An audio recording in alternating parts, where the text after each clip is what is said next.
अभी तक हम लोग पढ़ रहे थे प्रिंसिपल्स ऑफ मैनेजमेंट को एंड इसमें बहुत सारी चीज़ों को हमने कंप्लीट कर लिया था। जैसे अपना प्रिंसिपल ऑफ मैनेजमेंट आखिर इसका मीनिंग क्या होता है? ये हमने फर्स्ट फर्स्ट वीडियो में देखा था, जो कि लाइव था। और उसके बाद फिर हमने कंप्लीट करा था फियोल्स के प्रिंसिपल्स ऑफ मैनेजमेंट को और लास्ट वीडियो में जो कि पार्ट 2 था, उसमें हमने कंप्लीट कर लिया था टेलर्स के साइंटिफिक मैनेजमेंट को। हमने उसकी 4 प्रिंसिपल्स को देखा था और बाकी सारे टेक्निक्स को भी देखा था। ओके। आज के इस वीडियो में हम लोग कंप्लीट करेंगे इस चैप्टर को कंप्लीटली। ओके। तो इसमें हम लोग कवर करेंगे nature and significance of management नहीं, प्रिंसिपल्स को। ओके। प्रिंसिपल्स ऑफ मैनेजमेंट के क्या नेचर है और क्या उसका सिग्निफिकेंस है। ओके, इस चीज को हम लोग यहाँ पे कवर करने वाले हैं। इस चीज को एक सेकेंड, ये कौन सा है? Okay okay okay. तो यहाँ पे हम लोग कवर करेंगे इस चीज को। तो हमने बहुत सारी चीजों को ऑलरेडी खत्म कर रखा है, but let's start with nature of principle of management से। Okay. By nature, okay, by nature is meant qualities and characteristics of anything. अगर हम लोग बात करते हैं किसी भी नेचर की, तो उसका सिंपल सा मतलब होता है कि आखिर उसकी क्या क्वालिटीज है और उसके क्या कैरेक्टरिस्टिक्स हैं। Okay. Principles are general propositions. Principles को हम लोग कह सकते हैं कि नॉर्मल वो स्टेटमेंट होते हैं। ओके। जो कि अप्लाई होते हैं उस चीज को लेके, which are applicable when certain condition are present. Okay. वो एक जनरल स्टेटमेंट से होते हैं जो कि एक पर्टिकुलर सिचुएशन में आने के बाद वो अप्लाई हो जाते हैं। These have been developed on the basis of observation and experimentation and as well as personal experience of management. अगर हम लोग बात करते हैं फाइनेंशियल मैनेजमेंट की, एक सेकंड, फर्स्ट ऑफ ऑल पक्का ये प्रिंसिपल्स ऑफ मैनेजमेंट है ना? हाँ वही है। उसी नेचर ऑफ फक। देखो, हम लोग स्टार्ट करने वाले नेचर एंड सो देखो, हम लोग स्टार्ट करने वाले nature of principle of management से। ठीक है। Bye nature is meant qualities and characteristics of anything। अगर हम लोग बात करते हैं किसी भी चीज के नेचर के बारे में, तो हम लोग वहां पे डिफाइन करते हैं कि आखिर उसकी क्या क्वालिटीज है और उसके अंदर क्या क्या कैरेक्टरिस्टिक्स हैं। Okay. Principles are general propositions which are applicable when certain conditions are met. हम लोग कह सकते हैं कि जो भी अपना प्रिंसिपल्स है ना, वो एक जनरल स्टेटमेंट की तरह है, जो कि एक पर्टिकुलर सिचुएशन को मीट करने पे वो अप्लाई हो पाता है। वो कैसे हम लोग देखेंगे। ठीक है। These have been developed on the basis of observation and experimentation as well as personal experience of manager। जो भी अपना साइंटिफिक मैनेजमेंट है ना, साइंटिफिक मैनेजमेंट, तो उसमें बहुत सारी चीजें हैं। वो डेवलप भी इस चीज के बेसिस पे हुआ था कि हमने पहले ऑब्जर्व किया कि आखिर क्या चीजें हो रही हैं और उसका क्या रिजल्ट आ रहा है। फिर हमने कुछ अपनी तरह से एक्सपेरिमेंट्स करे कि हमने इस तरीके से किसी सिचुएशन को डील करने का ट्राई करा, उसका क्या आउटकम हुआ, उन सबको देखा था हमने। ठीक है। फिर as well as personal experience, उसके बाद फिर जो भी अपना मैनेजमेंट मैनेजर था उसका कुछ पर्सनल एक्सपीरियंस था जिसकी वजह से प्रिंसिपल्स बन पाए। Okay. Depending upon how they are derived and how effective they are explaining and predicting managerial behaviour. Okay. So personal experience के बारे में यहाँ पे बता रखा है कि आखिर किस सिचुएशन में, ओके, कोई पर्टिकुलर एक्शन डिराइव किया जाता है या फिर मतलब वो हो पाता है, या फिर हाउ इफेक्टिव दे आर, मतलब अगर हम लोग उसे अप्लाई भी कर रहे हैं तो उसका क्या एंड रिजल्ट आ रहा है, क्या वो हमारे फेवर में है या फिर वो हमारे अगेंस्ट में है। एंड प्रिडिक्टिंग मैनेजरियल बिहेवियर, और हम लोग एक बार देखते हैं कि अगर हम लोग कोई पर्टिकुलर प्रोसीजर को फॉलो कर रहे हैं तो उसका क्या आउटकम होगा। Okay. They contribute they contribute towards the development of management both as a science as an art। जो अपना प्रिंसिपल है ना, वो हेल्प करता है अपने और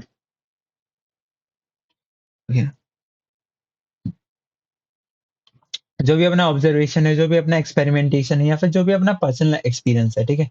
ये सब हेल्प करता है अपने मैनेजमेंट को डेवलप करने में in both aspect, as a art या फिर एज अ साइंस। हमने फर्स्ट चैप्टर में पढ़ा था कि आखिर अपना मैनेजमेंट जो है वो साइंस कैसे है और आर्ट कैसे है। ठीक है।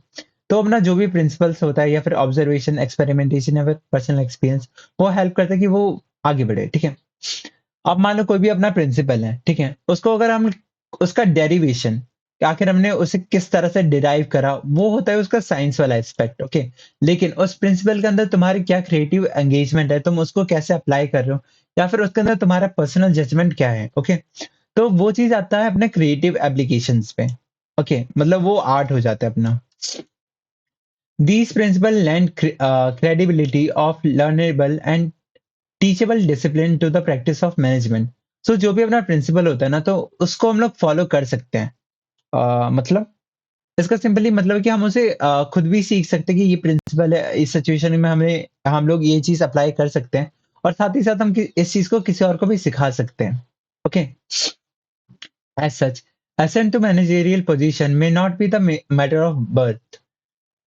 एक चीज है, आखिर एक बंदा कितने टॉप लेवल पे है वो उसके बर्थ डिसाइड नहीं करता, but a matter of requisite qualification, बल्कि उसके अंदर क्या स्किल्स है, क्या क्वालिफिकेशन है, वो डिसाइड करता है। वही बात है, सिंपल से। Clearly, managerial principles have gained importance with the increasing professionalization of management. जो अपना मैनेजमेंट प्रिंसिपल्स है ना, वो आजकल के टाइम में बहुत ही इंपॉर्टेंस शो कर रहा है। मतलब उसकी इंपॉर्टेंस को हम लोग रियलाइज कर रहे हैं। क्यों? क्योंकि आजकल के टाइम में बहुत ज्यादा प्रोफेशनलिज्म है, मतलब कोई भी चीज हम लोग कर रहे हैं तो उसके हम लोग एक प्रोफेशनल वे से करते हैं, ठीक है। तो इसलिए ये इंपॉर्टेंस आ रहा है यहाँ पे। अब देखो यहाँ पे बहुत सारी चीजें मैंने ऑल दो हाईलाइट कर रखी है, लेकिन सब चीजों को तुम्हें हाईलाइट नहीं करना, ओके। जैसे यहाँ पे अगर पूछता है, पूछेगा तो नहीं वैसे ये चीज, बट हाँ, तुम्हें ये पता होना चाहिए कि आखिर डेरिवेशन जो भी होता है ना प्रिंसिपल का, वो साइंस वाले एस्पेक्ट के अंदर कवर होता है, और जो भी ना क्रिएटिव एप्लीकेशन होता है वो आर्ट के अंदर कवर होता है, okay. These principles are guidelines of actions. अगर हम लोग बात करते हैं प्रिंसिपल्स की, तो ये जनरल गाइडलाइंस है कि आखिर इस सिचुएशन में हमें क्या करना चाहिए, या फिर इन जनरल भी हमें क्या करना चाहिए। अगर हमारे पास इतना ज्यादा काम है तो इसको हमें छोटे छोटे पीसेस में बांट देना चाहिए, और हर पीसेस को उस लोग को असाइन कर देना चाहिए जो कि उस काम को करने में माहिर है, okay. These principle are guideline, okay. They denote a cause and effect relationship. जो भी अपना प्रिंसिपल होता है ना, वो cause and effect relationship show करता है। इसका मतलब क्या होता है कि अगर कोई कॉज है, कुछ सिचुएशन हमारे सामने आती है, तो उसका क्या, उसके ऊपर हम लोग क्या इम्प्लाई करेंगे, मतलब उसको हम लोग कैसे डील करेंगे, उसका क्या इफेक्ट होगा, ओके। तो जो भी अपना प्रिंसिपल्स होता है ना, वो डिनोट करता है कॉज एंड इफेक्ट रिलेशनशिप को। वाइल फंक्शन ऑफ मैनेजमेंट, अगर वहीं हम लोग बात करते हैं फंक्शंस के बारे में, चाहे वो प्लानिंग हो, ऑर्गेनाइजिंग, स्टाफिंग, डायरेक्टिंग, या फिर कोई सी भी चीज हो, okay. Are the action to be taken while practicing management. So जो भी अपने फंक्शंस होते हैं ना, तो वो सारे एक्शंस होते हैं कि हम लोग कुछ भी कर रहे हैं तो उसे हमें परफॉर्म करना पड़ेगा एक मैनेजर को। ये चीज़ थोड़ा-सा कॉमन है कि कोई भी अपना मैनेजर है तो उसे प्लानिंग प्लानिंग करना पड़ता है, और फिर ऑर्गेनाइजिंग वाली चीज़ें आती हैं, स्टाफिंग वाली चीज़ें आती हैं। ओके, तो वो सब चीज़ें देखना पड़ता है। फिर the following point summarise the nature of principle of management. अगर हम लोग देखें ये सारे पॉइंट्स को, तो ये हमें डिफाइन करेंगे कि आखिर अपने प्रिंसिपल ऑफ मैनेजमेंट का क्या नेचर है। ओके, सो मेन चीज़ यहाँ से स्टार्ट होती है। ऑल्दो मैं पूरे एनसीईआरटी को बता रहा हूँ यहाँ पे, उसको एक्सप्लेन कर रहा हूँ, बट इसमें मैं खुद से मार्क करवाऊंगा कि आखिर क्या चीजें इंपॉर्टेंट है यहाँ से, और जहां से क्वेश्चन बनने की प्रोबेबिलिटी है वहां से क्वेश्चन आ सकते हैं, ठीक है। तो फिक्र मत करना।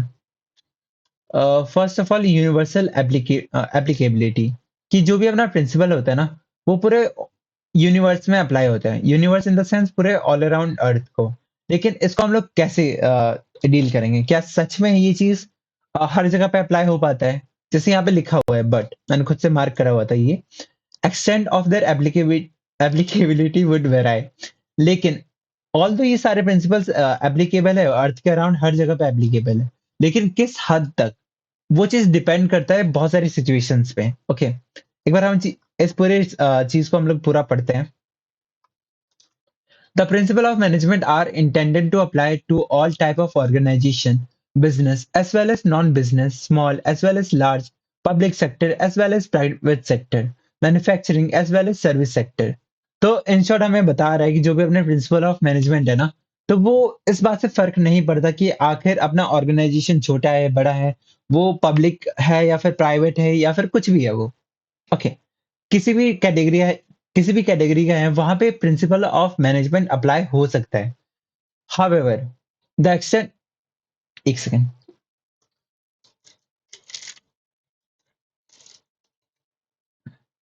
However extent of their applicability would vary. वही बात है कि आखिर कितना अप्लाई हो सकता है, कहाँ पे वो वेराई करता है जगह जगह पे।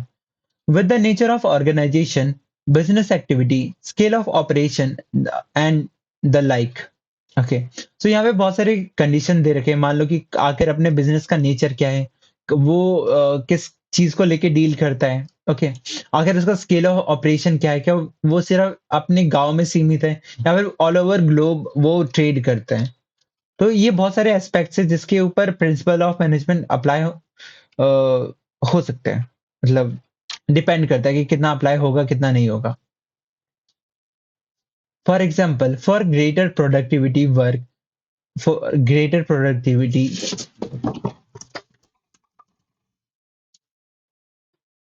एक सेकेंड।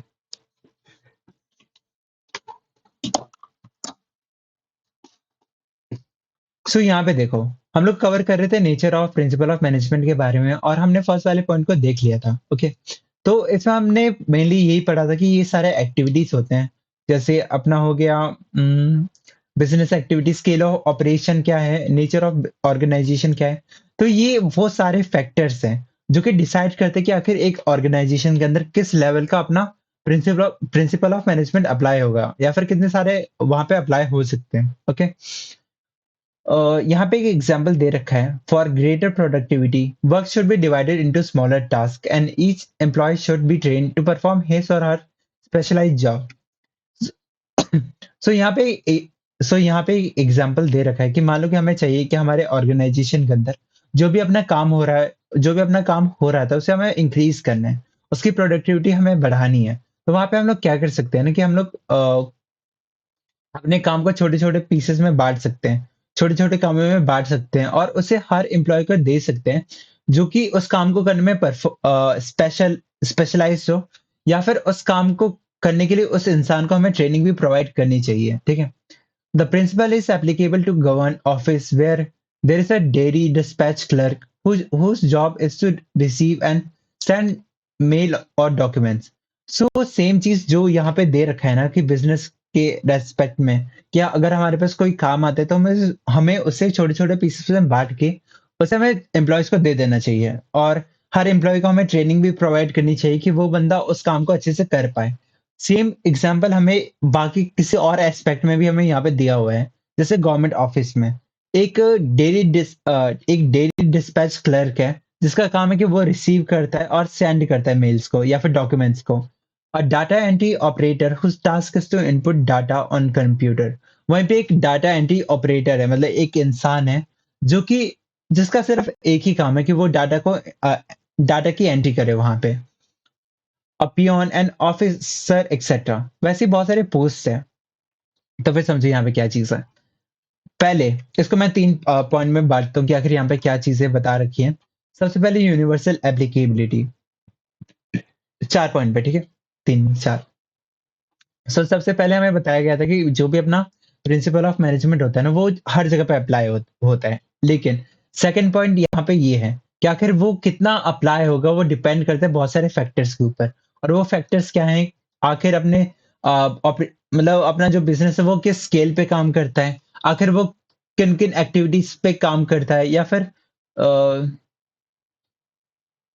ओके, ये दो एग्जांपल है। आखिर अपने ऑर्गेनाइजेशन का नेचर क्या है। ओके, तो ये सेकंड पॉइंट पे हमने देखा था कि कुछ लिमिटेशंस है कि आखिर अपने प्रिंसिपल्स कितना अप्लाई हो सकते हैं। फिर हमने थर्ड पॉइंट पे यहाँ पे एक एग्जांपल पढ़ा था। आखिर एक यूनिवर्सल प्रिंसिपल का जो कि अपना डिवीजन ऑफ वर्क, ठीक है। डिवीजन ऑफ वर्क में तुमने पढ़ा होगा कि अपने काम को हमें डिवाइड कर देना चाहिए इन अ वे कि उसे उसके अंदर स्पेशलाइजेशन आ सके। हमने अपने काम को डिवाइड करा, ठीक है, यहाँ पे इतने सारे काम थे, हमने इसे डिवाइड करा और हर एक काम को एक पर्टिकुलर इंडिविजुअल को हमने थमा दिया और इस काम को प्रॉपरली करने के लिए इस इंसान को हमने ट्रेनिंग भी प्रोवाइड की, ठीक है। तो थर्ड पॉइंट पे ये था। और फोर्थ वन में हमें एक और एग्जांपल दे रखा है एक दूसरे एस्पेक्ट का जो कि हमारे बिजनेस से नहीं है। मान लो कि गवर्नमेंट ऑफिस का है जहाँ पे बहुत सारे लोग हैं, बहुत सारे पोस्ट हैं, जैसे डेली डिस्पैच क्लर्क। जो डेयरी नहीं है, डायरी है, ठीक है? डायरी डिस्पैच क्लर्क, ठीक है? उसका काम होता है कि वो रिसीव करे या फिर सेंड करे मेल और डॉक्यूमेंट्स को। वहीं पे अगर हम लोग देखें डाटा एंट्री ऑपरेटर को, जो जिसका सिंपल सा काम होता है कि वो डाटा को ले और उसकी एंट्री करे, ठीक है? और साथ ही साथ पियोन होते हैं, ऑफिसर्स होते हैं, जिनका अपना-अपना काम होता है। तो यहाँ पे भी हम लोग देख सकते हैं कि डिवीजन ऑफ वर्क अप्लाई हो रहा है, okay? This principle is applicable to a limited company where there are separate departments like production, finance, marketing, research and development, etc. ठीक है? अब देखो, यहाँ पे एक एग्जांपल था हमारे गवर्नमेंट ऑफिस का, ठीक है? और दूसरा एग्जांपल हमें दे रखा है एक प्राइवेट कंपनी का, जहाँ पे बहुत सारे डिपार्टमेंट्स होते हैं। मान लो कि प्रोडक्शन वालों को सिर्फ प्रोडक्शन का काम दे रखा है, फिर वहाँ पे फाइनेंस वाले लोगों को फाइनेंस का काम दे रखा है, फिर मार्केटिंग वालों को मार्केटिंग का, ठीक है? ऐसे। लेकिन extent or division of work, however, may vary from case to case. अगर अपनी कंपनी बहुत ज़्यादा बड़ी है, तो उसमें हमारे पास बहुत ज़्यादा काम होगा, तो हमें बहुत ज़्यादा डिवाइड करना पड़ेगा उस काम को। लेकिन अपना ऑर्गेनाइज़ेशन ही छोटा है, उसमें काम ही कम आ रहे हैं, तो वो कम लोगों से भी हो सकता है। उसको कम डिवाइड करेंगे तब भी काम चल सकता है। तो वही एक्सटेंड आखिर कितना काम करेगा, वो यहाँ पे डिसाइड कर सकते हैं हम लोग। आई होप सो कुछ भी तुम्हें कुछ भी डाउट होता है ना कि आखिर मैंने क्या बोला, तुम्हें थोड़ा बहुत समझ नहीं आया, तो फिर तुम कमेंट में पूछ सकते हो, मैं रिप्लाई करूंगा, ओके? बस टाइम स्टैम्प्स के साथ पूछ लेना वहां पे, ताकि मेरे लिए भी आसानी हो कि किस पॉइंट को तुम मेंशन कर रहे हो। सो फर्स्ट पॉइंट हमने देख लिया यूनिवर्सल एप्लीकेबिलिटी के बारे में। अब सेकंड पॉइंट है यहाँ पे जनरल गाइडलाइन, ठीक है? The principle are guidelines to action but do not provide readymade straight jacket solution. Very important line. तुमने इसके बारे में बोर्ड्स में भी सुना होगा, ठीक है? ये इंपॉर्टेंट है। जो प्रिंसिपल्स है वो सिर्फ एक गाइडलाइन है कि अगर ऐसा सिचुएशन, अगर तुम्हारे सामने एक पर्टिकुलर सिचुएशन आता है, तो तुम उसे इस तरीके से डील कर सकते हो। लेकिन ऐसा नहीं कि तुम उस तरीके से अगर डील कर रहे हो तो तुम्हारा प्रॉब्लम सॉल्व ही हो जाएगा, ठीक है? प्रॉब्लम सॉल्व ही हो जाएगा। वहां पे कोई रेडीमेड मेड सॉल्यूशन नहीं है वो। हो सकता है कि सॉल्व हो जाए, हो सकता है कि नहीं हो। ओके, तो वहां पे कोई श्योरिटी नहीं है। ये चीज इंपॉर्टेंट लाइन है, ओके? इसको हाईलाइट किए रखना। टू ऑल मैनेजरियल प्रॉब्लम्स, ठीक है? This is so because real business situation are very complex and dynamic and are a result of many factors. वही अगर बात करें हम लोग बिजनेस की, जो एक्चुअल में रियल लाइफ में है, तो वो बहुत ही कॉम्प्लेक्स होता है। उसमें बहुत सारी चीजें लगातार चेंज होते रहती है, ठीक है? और हाँ, बहुत सारे और भी फैक्टर्स होते हैं जिसकी वजह से हम लोग कोई भी प्रिंसिपल को कह नहीं सकते कि वो पर्टिकुलर प्रॉब्लम को सॉल्व कर ही देगा। आई होप से समझ आ रहा है। However, the importance of principle cannot be underestimated because even a small guideline help to solve a given problem. लेकिन इसका मतलब ये नहीं कि हमने ऊपर पढ़ा कि प्रिंसिपल्स जो है वो हमें सॉल्यूशन, रेडीमेड सॉल्यूशन प्रोवाइड नहीं करते। तो क्या वो फालतू के हैं? नहीं। वो एक गाइडलाइन है, वो हमें गाइड कर सकती है कि हम लोग यहाँ पे फंसे हुए हैं, हमारे पास समझ नहीं आ रहा कि सिचुएशन को हम लोग डील कैसे करें। वहां पे हम लोग इस प्रिंसिपल को देख सकते हैं और उसे अपने दिमाग के हिसाब से अप्लाई करेंगे वहां पे। For example, in dealing with a situation of conflict between two departments, a manager may emphasize the primacy of the overall goal of the organization. So ऐसे यहाँ पे एक केस दे रखा है, ठीक है? कि मान लो कि दो डिपार्टमेंट्स के बीच में लड़ाई चल रही है, तो मैनेजर का जो भी काम है ना, उसका सबसे पहला मोटिव होना चाहिए कि वो अपने बिजनेस का फायदा। कितना मतलबी लोग होते हैं ये लोग, ठीक है? तो ये चीज़ है। अब देखो यहाँ पे ये वाला एग्ज़ाम्पल यहाँ पे दे रखा है, और अगर सीयूटी में आना होगा ना, तो ये ऐसे कोटेशन में आ जाएगा। यहाँ पे कोटेशन हुआ और पूछ लेगा कि आखिर ये पॉइंट किस पॉइंट से रिलेट करता है, nature of principle of management में। तो वहाँ पे 4 ऑप्शन दे सकते हैं, यूनिवर्सल एप्लीकेबिलिटी, फिर जनरल गाइडलाइन, फिर फ्लेक्सिबल, और फिर ये भी दे सकते हैं मैंने मेनली बिहेवियरल, ठीक है? ये भी दे सकते हैं। तो वहाँ पे तुम्हें सेलेक्ट करना है जनरल गाइडलाइन को। okay, तो ये चीज़ था यहाँ पे। फिर हम लोग कवर करते हैं थर्ड पॉइंट को। आई गेस ये थोड़ा-सा, चलो ये देखते हैं, ठीक है? The principle of management are formed by experience, formed by practice and experimentation. The principle of management are formed by experience and collective wisdom of manager as well as experimentation. अगर हम लोग बात करते हैं प्रिंसिपल ऑफ मैनेजमेंट की, although वो एक manager के एक्सपीरियंस से बना हुआ है कि उसने एक सिचुएशन को देखा था और उसमें एक बंदे ने ऐसे डील करा था तो सॉल्यूशन आ गया। तो वो एक प्रिंसिपल बन गया था, ठीक है? लेकिन वो एक्सपीरियंस के साथ-साथ एक्सपेरिमेंटेशन का भी काम है। ऑल्दो उस मैनेजर ने एक बार देखा कि इस पर्टिकुलर प्रॉब्लम को उस बंदे ने उस तरीके से सॉल्व कर दिया, लेकिन वो एक्सपेरिमेंट करेगा। ऐसी बहुत सारे सिचुएशन को देखेगा सिमिलर या फिर सेम सिचुएशन को और वहाँ पे सेम प्रिंसिपल अप्लाई करने का ट्राई करेगा। अगर वो वहाँ पे अप्लाई हो पा रहा है तो कहीं न कहीं वो सही है ना? तो यही चीज़ है यहाँ पे। For example, it is a matter of common experience that discipline is indispensable for accomplishing any purpose. The This principle find mention in management theory. Okay. So in short अगर हम लोग देखते हैं ना तो जो भी अपना डिसिप्लिन होता है ना उसको हम हटा ही नहीं सकते अपने किसी भी काम से। ओके। अगर हमें किसी काम को करना है तो हमें डिसिप्लिन की जरूरत है। डिसिप्लिन का सिंपल सा मतलब होता है कि एक म्यूचुअल एग्रीमेंट का, कि ये बंदा भी एग्री कर रहा है और उस बंदे दूसरा बंदा भी एग्री कर रहा है, ठीक है? मैनेजर और एम्प्लॉय एग्री कर रहे हैं और साथ ही साथ वो दोनों एक दूसरे की कमिटमेंट को ऑफर मतलब वैल्यू कर रहे हैं, ठीक है? हमने पिछले वीडियो मतलब फर्स्ट वाले लेक्चर में पढ़ा था इसको, डिसिप्लिन वाले पॉइंट को। तो वो चीज है। On the other hand, यहाँ पे देख लो, on the other hand, in order to remedy the problem of fatigue of worker in the factory, an experiment may be conducted to see the effect of improvement of physical condition to reduce stress. So यहाँ पे एक example दे रखा है, ठीक है? मान लो कि हमारे कंपनी के अंदर बहुत सारे लोग हैं जिनको फैटिग होता है, उनको थकावट फील होती है, ठीक है? तो उस सिचुएशन में एक मैनेजर वहां पे आ सकता है और देख सकते हैं कि आखिर वो बंदा कितना टाइम लेता है, मतलब आखिर उसका वर्किंग कंडीशन क्या है, वो उसे कितना टाइम चाहिए होगा खुद को फिर से एक पर्टिकुलर फेज में लाने का, ताकि वो अपने काम को और भी अच्छे तरीके से कर पाए। ओके, ये चीज था यहाँ पे।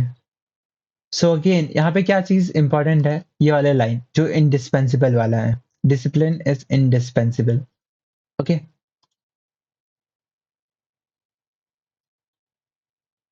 फिर हम लोग बात करते हैं फोर्थ पॉइंट की, flexible. The principle of management are not rigid prescription which have to be followed absolutely.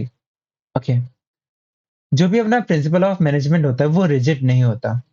Rigid in the sense कि अगर तुमने वो कह दिया और अप्लाई करना है तो करना है, ऐसा कुछ भी अपना प्रिंसिपल नहीं होता। तुमने ऊपर भी पढ़ा था कि आखिर उस प्रिंसिपल को किस हद तक हमें अप्लाई करना है वो डिपेंड करता है बहुत सारे फैक्टर्स पे, which have to be followed absolutely, ठीक है? ओके। वो रिजिड नहीं होता जिसे हमें फॉलो करना ही करना है।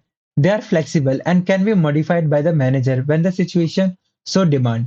सो डिपेंडिंग ऑन द सिचुएशन हम लोग प्रिंसिपल्स में चेंजेस ला सकते हैं, उसको अपने हिसाब से यूज कर सकते हैं, उसमें थोड़ा बहुत चेंज लाके। Okay. They give the manager enough discretion to do so. वो मैनेजर को इनफ पावर देता है कि वो उस सिचुएशन को अपने हिसाब से डील कर सके, उसमें चेंजेस ला सके।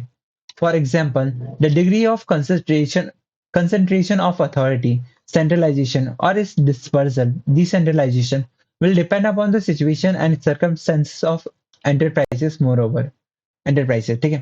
आखिर एक कंपनी के अंदर कितना सेंट्रलाइजेशन होगा और कितना डिसेंट्रलाइजेशन होगा, ये कंप्लीटली डिपेंड करता है कि आखिर आखिर अ, उस वहां पे सिचुएशन क्या है और सर्कमस्टेंसेस क्या है उस एंटरप्राइज का, ठीक है?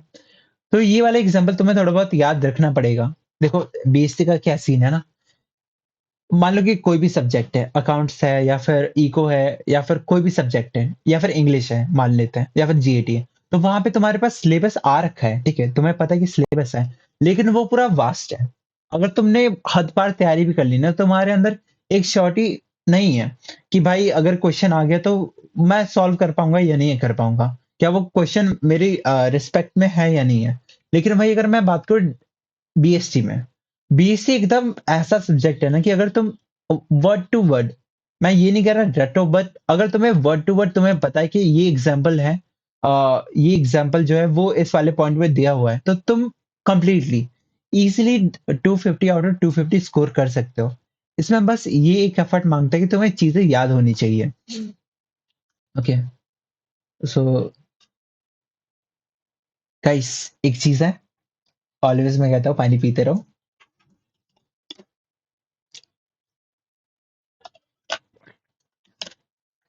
सो ये चीज़ था प्लीज़ ध्यान रखना कि तुम्हें हर चीज़ याद रखनी पड़ेगी, वर्ड टू वर्ड तो नहीं बट हाँ, तुम्हें अगर ऐसा ऐसा कुछ एग्ज़ाम्पल दे रखा है कि सेंट्रलाइज़ेशन वाली बात है या फिर डिसेंट्रलाइज़ेशन वाली बात है कि हमें उसे कितना अप्लाई करना है, ठीक है? तो ये रिलेट करता है अपने फ्लेक्सिबल वाले पॉइंट से और इसे इन जनरल भी समझ सकते हो कि अगर हम लोग वो उसे कितना अप्लाई कर रहे हैं या फिर क्या कर रहे हैं, वो फ्लेक्सिबल वाले पॉइंट में आ जाते हैं। लेकिन एग्जाम्पल याद करने के लिए मैं इसलिए बोल रहा हूँ ना, क्योंकि एक पॉइंट पे तुम्हें कंफ्यूजन ये भी हो सकता है ना, नहीं नहीं होगा यूनिवर्सल एप्लीकेबिलिटी। ओके, ये वाला सही था, फ्लेक्सिबल वाला तो सिंपल है। लेकिन कहीं कहीं पे एग्जाम्पल होता है जो कि तुम्हें लगता है कि ये वाले इस वाले पॉइंट से भी रिलेट करता है या फिर उस वाले पॉइंट से भी रिलेट करता है। जैसे फर्स्ट वाले चैप्टर में हमने देखा था, आई नो मैं बहुत भटक रहा हूँ टॉपिक से, बट ये वीडियो बहुत ही छोटी होने वाली है तो मैं तुम्हें समझा रहा हूँ चीजों को। तो देखो, अगर मान लो कि कोई कुछ एग्जाम्पल होते हैं जो कि तुम्हें लगता है कि शायद ये इस पॉइंट से भी रिलेट करता है या फिर इस पॉइंट से भी रिलेट करता है, जो कि हमने फर्स्ट चैप्टर में पढ़ा था, मैनेजमेंट एज अ आर्ट वाले पॉइंट पे, जहाँ पे दो एग्जाम्पल थे, एक तो अपना डांस वाला और एक अपना सरगम वाला, ठीक है? तो उसमें तुम्हें देखना पड़ेगा कि आखिर वो पर्टिकुलर एग्जाम्पल किस एस्पेक्ट में दे रखा है, किस वाले पॉइंट से रिलेट करता है, वो चीज तुम्हें याद रखना पड़ेगा, वरना फिर वहां पे तुम कंफ्यूज हो सकते हो। सो ये चीज है। जैसे मैंने भी यहाँ पे वो 7 नोट्स वाला याद नहीं रखा, सिर्फ सरगम। सरगम मैंने एक वर्ड को अपने दिमाग में रखा जहाँ पे भी 7 स्वरों के बारे में बात कर रही होगा, तो वहाँ पे मैं देख सकता कर रहा हूँ। ठीक है? बैक टू आवर टॉपिक, ठीक है? ठीक ही क्यों बोलते रहते हो बार-बार? ओके, फिर ओके। तो यहाँ पे देखो, इधर। Moreover, individual principles are like different tools serving different purpose. The manager has to decide what tool to use under what circumstances. So in short समझ लो कि तुम्हारे पास हजार तरीके हैं। तुम्हारे पास ये क्या कहते हैं, ये हजार तरह के तीर पड़े हुए हैं तुम्हारे पास। ब्रह्मास्त्र है, फिर बहुत सारी चीजें हैं, ठीक है तुम्हारे पास। तो अब तुम्हें डिसाइड करना है, इस मैनेजर को डिसाइड करना है कि किस एम्प्लॉय को किस तीर से मार, मतलब कौन सी चीज को यूज करना है, ठीक है? मतलब हाँ, उसके पास बहुत सारे ऑप्शन है, अब उसे डिसाइड करना है कि आखिर वो कैसे अप्लाई करेगा। अब आगे एक बार पढ़ लेते हैं, उसके बाद फिर ये कवर करेंगे कि आखिर मैंने यहाँ पे क्या लिखा है। फिर है अपना mainly behavioural management principles aim at influencing behaviour of management being of human being, ठीक है? अ, जो भी अपना प्रिंसिपल्स है ना, वो बना ही इसलिए ताकि हम लोग अपने एम्प्लॉयज का या फिर ह्यूमन का बिहेवियर इन्फ्लुएंस कर पाए, कि आखिर हमें उस बंदे को ऐसे काम करवाना है, वो चीज़ हम लोग कर पाएँ। Therefore, principles of management are mainly behavioral in nature. It is not that these principles do not pertain to things and phenomena at all. It is just a matter of emphasis. So, एक चीज समझो, अ, अब यहाँ पे जो भी है ना कि ये पर्टिकुलरली सिर्फ अपना जो प्रिंसिपल्स हैं, वो सिर्फ बिहेवियरल नहीं है, वो मेनली है, वहां पे प्रायोरिटी शो कर रहा है कि हाँ, जो मेजोरिटी अगर हम लोग प्रिंसिपल की बात कर रहे हैं तो वो बिहेवियर है, बिहेव बिहेवियरल है, मतलब बिहेवियर को तुम्हारे चेंज कर सकता है। इसीलिए कहते हैं कि तुम्हें क्लास में रीडिंग कर लेनी चाहिए थी, बट ठीक है, एक बार समझ लो यहाँ पे। मोर ओवर, लेकिन देखो यहाँ पे बिहेवियरल है, लेकिन बहुत सारी चीजें और भी एस्पेक्ट कवर होता है अपने प्रिंसिपल्स में। Moreover, principle enable a better understanding of relationship between human and material resources in accomplishing organizational purpose, ठीक है? जो भी अपना प्रिंसिपल्स होते हैं ना, वो ये इस काम में भी हेल्प करते हैं कि हम लोग अंडरस्टैंड कर पाए कि आखिर एक इंसान के बीच में और कोई मटेरियल रिसोर्सेज के बीच में, चाहे वो मशीन हो या फिर कुछ भी हो, उसके बीच में क्या रिलेशनशिप है। मतलब तो वो लोग,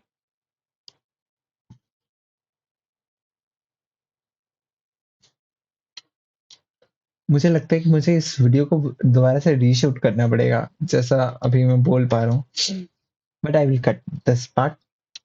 सो यहाँ पे देखो, moreover, principle enables a better understanding of relationship between human and material resources in accompanying organizational purpose. जो भी अपना प्रिंसिपल्स होता है ना, वो हेल्प करता है कि हम लोग आइडेंटिफाई कर पाए कि अपने ह्यूमन और मटेरियल रिसोर्सेज के बीच में क्या रिलेशन है, क्या। For example, while planning the layout of factory, orderliness would require that workflow are matched by flow of material and movement of man. अगर हम लोग अपने फैक्ट्री का लेआउट डिसाइड करें तो वहां पे हमें ये चीज भी इंश्योर करना चाहिए कि अपना वर्क फ्लो कैसा होगा और अपने मटेरियल्स का फ्लो कैसा होगा, कि आखिर कौन सी चीज कहाँ पे है या फिर कौन कहाँ पे रहने वाला है, एंड मूवमेंट ऑफ मैन, ये सब चीजें। मतलब वहां पे ऑर्डरलीनेस, तुमने ऑर्डर वाला प्रिंसिपल पढ़ा होगा कि देर is a place for everything and everything in its place. Okay, ये वाले पॉइंट पे तुमने पढ़ा होगा, तो ये चीज था। फिर हम लोग देखते हैं सिक्स्थ वाले पॉइंट को।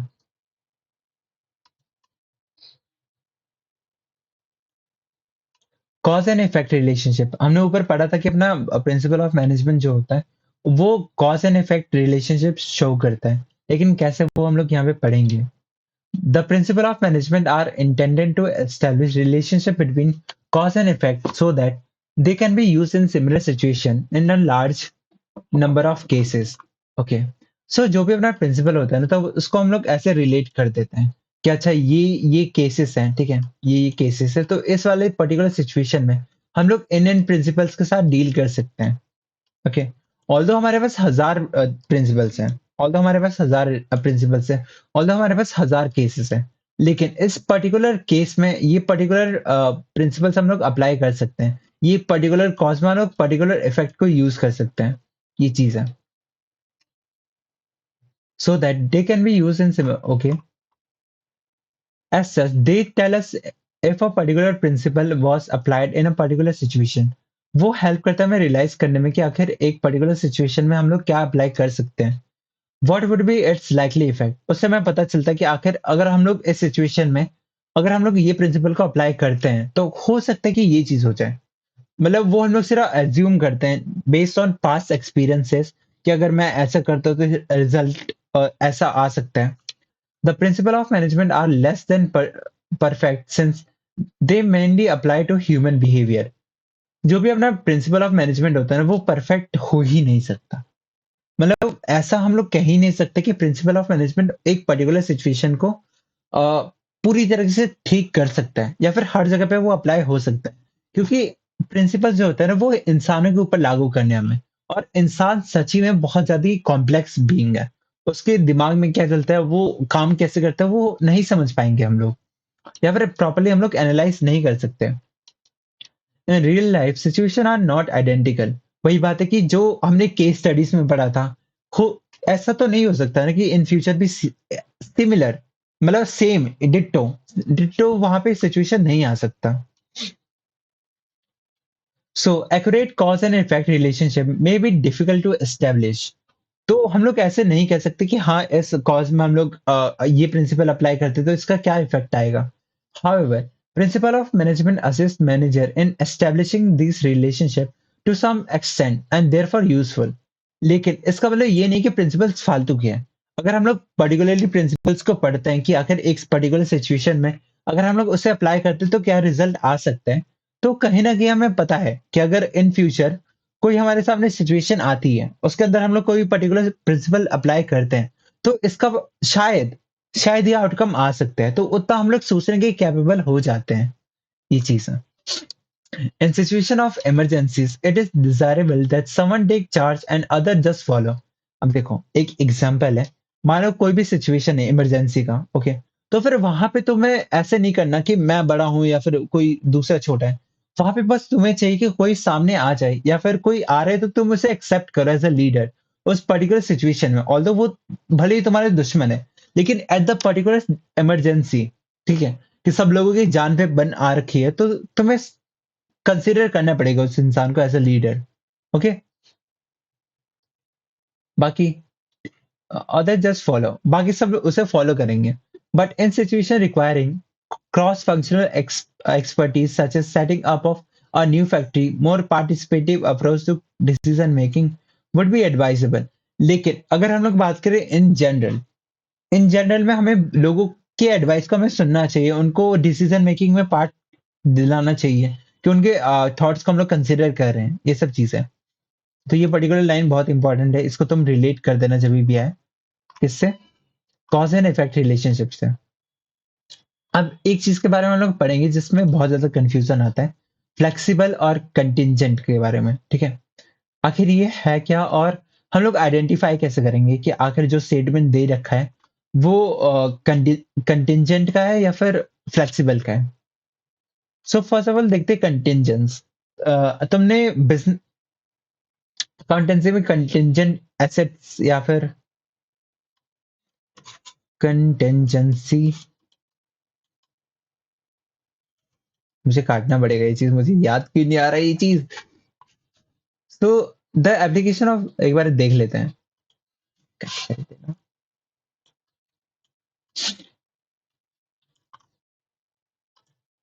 सो यहाँ पे देखो, the application of principle of management is contingent or dependent upon a prevailing situation at a particular point of time. So contingent का सिंपल से मतलब क्या होता है कि एक पर्टिकुलर सिचुएशन में क्या हो सकता है। ओके, मान लो कि कोई भी एक एक्शन है जो कि सिर्फ पर्टिकुलर सिचुएशन के होने पे ही हो रहा है, तो हम लोग कह सकते हैं कि वो एक्शन कंटिंजेंट है। मतलब वो डिपेंड करता है कि अगर वो सिचुएशन, अगर वो केस हमारे सामने आता है तो वो होगा, अगर नहीं आता तो नहीं होगा। The application of this principle has to be change as per the requirements. जो भी अगर अपने प्रिंसिपल्स का एप्लीकेशन है, आखिर हमें उसे किस एक्सटेंट तक यूज करना है या फिर कैसे यूज करना है, वो डिपेंड करता है बहुत सारे रिक्वायरमेंट्स के ऊपर। जैसे एग्जांपल में, employed deserve fair and just remuneration, but what is just and fair determines bye multiple multiple factors. हमने इन जनरल तो ये पढ़ा था कि एक एम्प्लॉयज को हमें फेयर और जस्ट पैसे देने चाहिए, रेम्यूनरेशन देना चाहिए उसे। लेकिन आखिर ये जस्ट और फेयर ये है क्या? कौन है वो बंदा जो कि इसे डिसाइड करेगा कि आखिर हमें एक बंदे को कितने पैसे देने और कितने नहीं देने? They include contribution of the employ, paying capacity of the employer and also prevailing wage rate at the occupation under consideration. So इसके अंदर हम लोग बहुत सारी चीजों को कंसिडर करते हैं, जैसे आखिर अपने एम्प्लॉय का कंट्रीब्यूशन क्या अपने बिजनेस में, क्या वो कितना अच्छा एम्प्लॉय है या फिर कितना वैल्यूएबल है। फिर हम लोग देखते हैं कि आखिर अपने एम्प्लॉयर की, जो ओनर है, उसकी क्या कैपेसिटी है पे करने की। अगर उसके पास पैसे नहीं है तो वो कहाँ से पे करेगा उसे। फिर एक और चीज को हम लोग देखते हैं कि आज के टाइम पे हमारे बिजनेस जैसे सिमिलर बिजनेसेस अपने एम्प्लॉयज को कितने पैसे दे रहे हैं। क्या वो 15,000 दे रहे हैं तो हमें भी कहीं ना कहीं 15 के अराउंड पैसे उन्हें देने पड़ेंगे। अगर वो लोग 50 दे रहे हैं तो हम लोग 15 पे नहीं रह सकते। वर्कर स्ट्राइक पे आ जाएँगे या फिर कुछ भी करने लगेंगे। हमें अपनी सैलरी बढ़ानी पड़ेगी। 50 के अराउंड उनके लिए भी हमें करना पड़ेगा। ओके।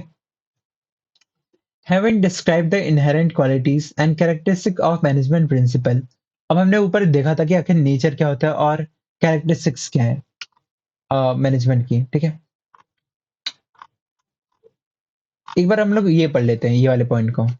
आखिर हम लोग आइडेंटिफाई कैसे करेंगे कि जो अपना फ्लेक्सिबल और कंटिंजेंट के बीच में डिफरेंस क्या है। Flexible can be modified when the situation so demand.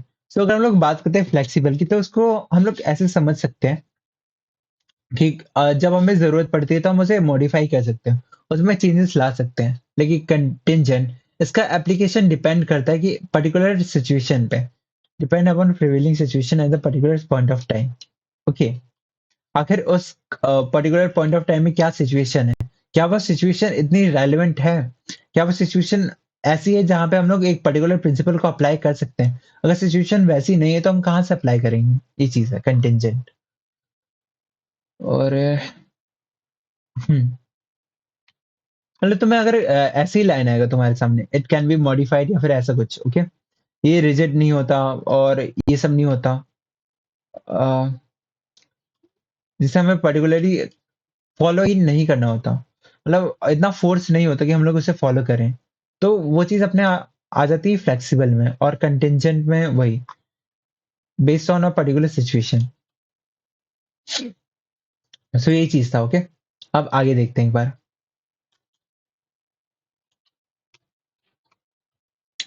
It should be easy for you to appreciate that significance of these principles in managerial decision making. So उतने सारे हमने चीजें पढ़ा था कि आखिर नेचर्स क्या है। अब वो जो भी नेचर है, यूनिवर्सल एप्लीकेबिलिटी, फिर हमने देखा था मेनली बिहेवियर जनरल गाइडलाइंस, फिर हमने देखा था form by practice and experimentation, ये सब भी हमने देखा था। तो कहीं ना कहीं हमें पता चलता है कि आखिर अपने प्रिंसिपल ऑफ मैनेजमेंट की क्या सिग्निफिकेंस है, क्या इंपॉर्टेंस है। But before that, you read the following case study of Kiran Majumdar, ये जो भी है, okay, a highly successful Indian businesswoman and CEO of Biocon. In the accompanying box, you should be able to see how she was able to transform a little known sector of biotechnology into very profitable company and on title which are one of which anyone would dream of. So यहाँ पे एक case study में दे रखा है, ठीक है, इतना ज्यादा रेलेवेंट नहीं है। नॉर्मली ये केस स्टडी है, ठीक है, जहाँ पे एक बंदी है किरण मजूमदार जो कि सीईओ है अपने बायोकॉन कंपनी की, ठीक है। तो आखिर उसने अपनी सक्सेस कैसे अचीव करी, वो चीज इसमें दे रखा है। From the foregoing story, it is clear that success of Biocon due to the effort of Kiran Majumdar Shaw was not a mere chance. अगर हम लोग इसे पढ़े तो हमें पता चलेगा कि जो भी अपने किरण मजूमदार की स्टोरी थी, वो सिर्फ चांस के बेस पे नहीं था। उसमें अप डाउन्स आए थे बहुत सारे। It was a sincere effort, उसने बहुत ज्यादा एफर्ट किए थे, which involve application of qualities which are a part of management principles directly और इनडायरेक्टली। उस बंदे ने बहुत सारी चीजों को अप्लाई करा था और अ, उस जो कि डायरेक्टली या फिर इनडायरेक्टली रिलेट करते हैं अपने प्रिंसिपल ऑफ मैनेजमेंट से। Okay, now you can see the significance of this principal. अब इस केस स्टडी को पढ़ने के बाद हम लोग देख सकते थे कि आखिर क्या है अपने प्रिंसिपल ऑफ मैनेजमेंट का सिग्निफिकेंस, कितना इंपॉर्टेंट है वो हमारे लिए। But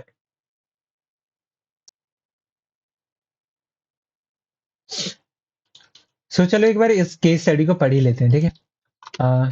the story of doctor Kiran Majumdar show is very inspiring. जो भी इनकी स्टोरी बहुत ही इंस्पायरिंग है। She foresaw the tremendous potential in biotechnology when no one dared to think about it. उसने एक पर्टिकुलर सिचुएशन को तब इमेजिन करा था जब वहां पे कोई उस सेक्टर में जाने को तैयार ही नहीं था। Okay, she started her own company Biocon India in her garage with a mere capital of 10,000 in collaboration with Biocon Biochemical Limited of Ireland.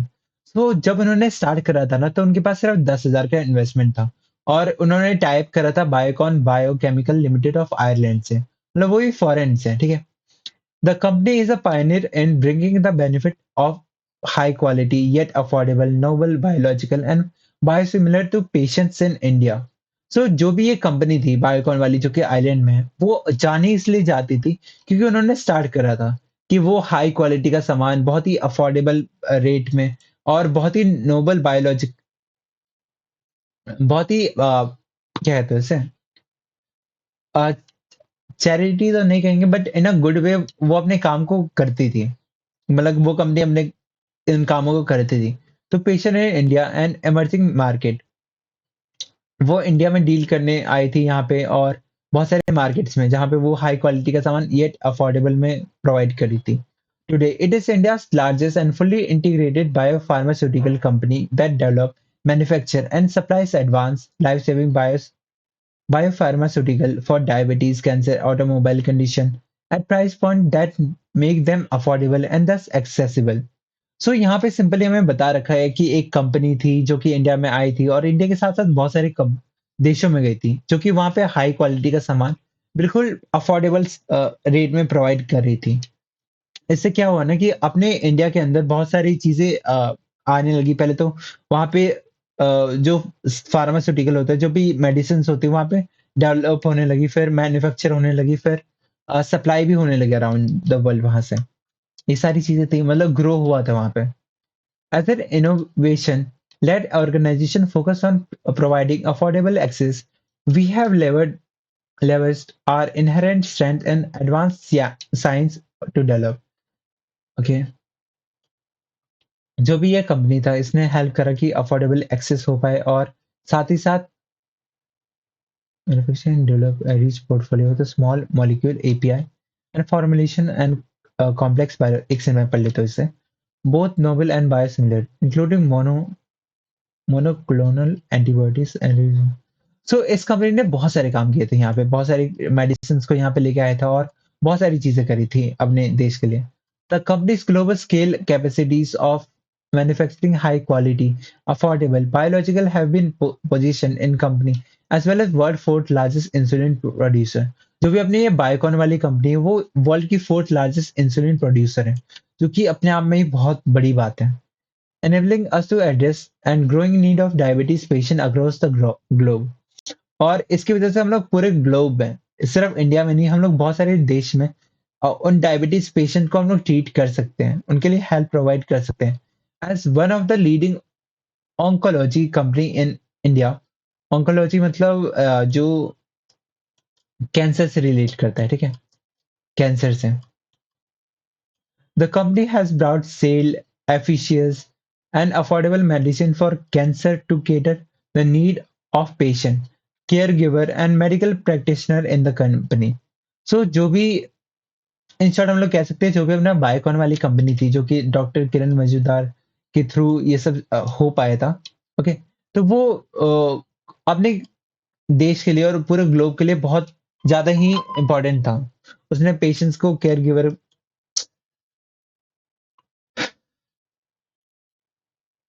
So in short यहाँ पे इसका रोल बता रखा है. हाँ, I guess.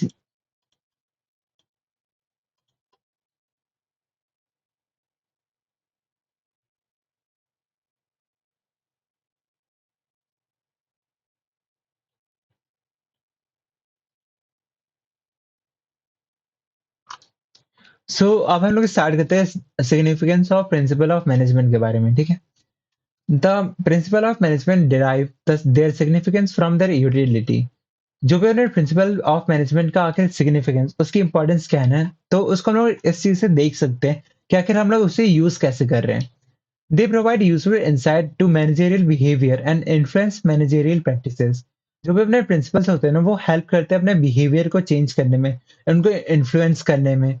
Okay, manager may apply this principle to fulfil their task and responsibilities. एक manager इन सभी चीज को अप्लाई इसलिए भी कर सकता है ताकि वो अपने कामों को और अच्छे से कर पाए और अपनी रिस्पॉन्सिबिलिटीज को फुलफिल कर पाए. Principles guide manager in taking the end implementing decision.